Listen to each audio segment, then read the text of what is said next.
We're out here in Johnson Valley at King of the Hammers. We've got a lot of people talking about our setup, and we thought we'd kind of talk about what we got going on here and how we did 97 feet long for 2,000 miles without an issue. So the rig is a 1996 Prevost H345. It's powered by a Detroit 12.7 with an Allison 500 P500 push button transmission. This particular unit was a tour bus that was modified and taken a couple of windows out to make it look a little more like an RV. Terrible paint job, which we'll take care of when we got a little bit more time. It's a fantastic machine. It rides like a cloud. It's got all kinds of power and it does its job. To make all of this happen, we custom built a hitch for it that didn't have. Prevost rates these at 20,000 pounds pull with 2,000 pounds of tongue weight.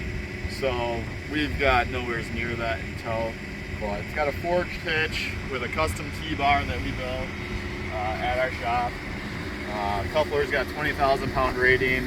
It's a custom T-bar of tube steel.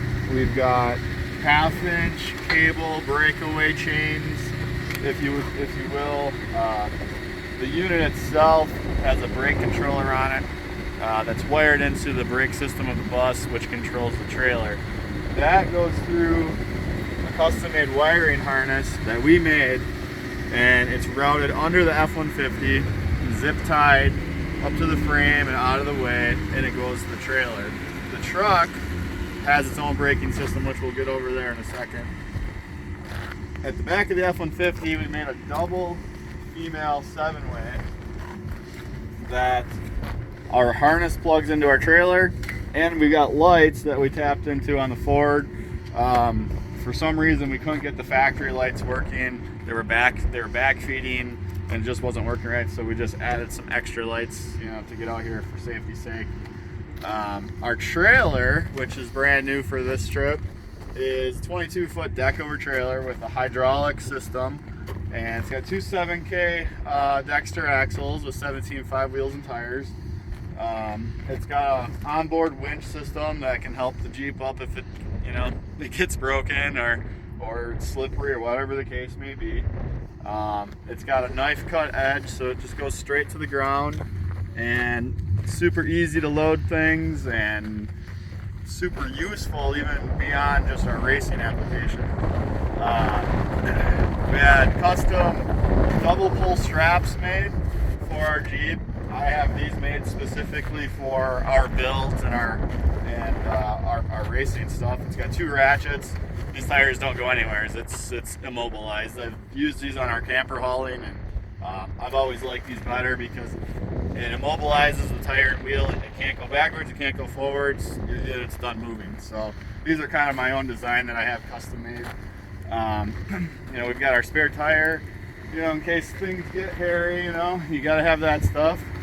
We got 6 of these Baja Legend Mickey Thompsons with us.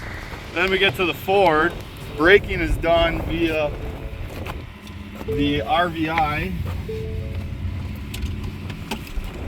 Didn't realize I hadn't pulled it out, but essentially this unit pushes on the brake pedal wirelessly, and it can be controlled inside the RV via like a little tablet. So there's braking power on all of these vehicles, which is different than probably what most people do. There are braking requirements, but only one of them is typically a requirement if it's over 3,000 pounds. We decided to take it the next step, make sure that we have braking on everything, because there's a lot of mountains between here and Wisconsin. So we made sure that that stuff was all working, everything was legal, and everything was right. That comes with its own breakaway system, that unit there, which is this breakaway cable here. If the truck was to come detached from the bus, that system automatically triggers it, slams on the brakes, the brake lights come on, and it comes to a stop. So ultimately, a lot of people are kind of nervous about this system. I pulled it 70 miles an hour all the way from Wisconsin here when we could go 70. It tracks straight as an arrow. It honestly couldn't have worked any better. And I mean, we hauled it through some nasty stuff, and it worked really well. So kind of proud of the setup because we built it extremely fast, and everything here from back of that bus to the end of that trailer is us. So I'm kind of proud of the system and everybody who did some work on it. So that's kind of the bus and the whole setup. And yeah, just thought we'd share it with you. Launch your pan, buddy, and let them see it. Take care.